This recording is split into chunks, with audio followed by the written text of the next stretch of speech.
এই সেই ব্রিজ, যে ব্রিজের কথা এর আগেও আমি একবার উল্লেখ করছিলাম। রংপুর এবং দিনাজপুর জেলা দুটোই পড়ছে এই ব্রিজটার উপরে, তাই হয়তো বা এই অবস্থা ব্রিজটার। আমি রংপুর এবং দিনাজপুর জেলার কর্মকর্তাদের অনুরোধ করে বলতেছি, এই ব্রিজটা অতি শীঘ্রই ঠিক করে দেওয়া হোক এবং মানুষের কষ্ট দুঃখ থেকে দূর হয়ে যাক। তাই ব্রিজটা শেষ পর্যন্ত দেখতে পারেন, নিচের অংশটাও দেখা যাচ্ছে, উপরের অংশটাও দেখা যাচ্ছে। এখানকার আমরা মুরব্বির সাথে কথা বলবো। চাচা, আসসালামু আলাইকুম। চাচা, এই ব্রিজ কতদিন থেকে এরকম হয়ে আছে?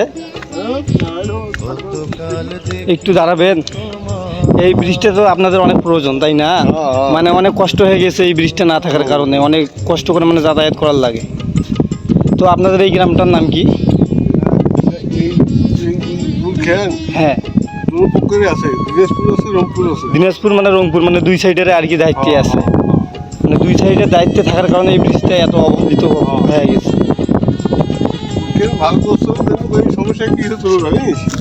ফুলকেন করার পর নদী যখন খুঁড়ি দিয়েছে, হ্যাঁ হ্যাঁ হ্যাঁ, তখন ফুলকেন হয়ে গেছে। মানে বিভিন্ন নদীটা খনন করার কারণে ব্রিজটা মানে আরো নষ্ট হয়ে গেছে।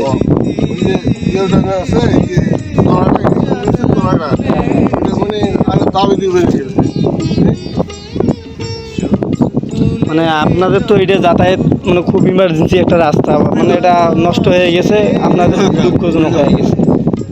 তো যাই হোক, আমরা এলাকার দায়িত্বে যারা আছেন তাদের দৃষ্টি আকর্ষণ করতেছি, এই ব্রিজটা যেন অতি দ্রুত ঠিক করে দেয়। এই গ্রামের লোকদের অনেক যাতায়াতের সমস্যা হয়ে গেছে, তারা ধান অনেক কিছুই নিয়ে যায় এই রাস্তা দিয়ে।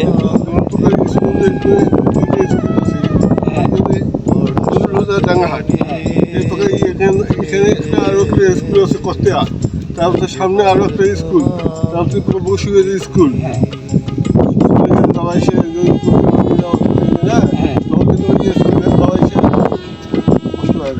যে এই সাইড থেকে ওই সাইডে অনেক ছাত্রছাত্রী যাতায়াত করে, তাদের অনেক কষ্ট হয়ে গেছে এই ব্রিজটা না থাকার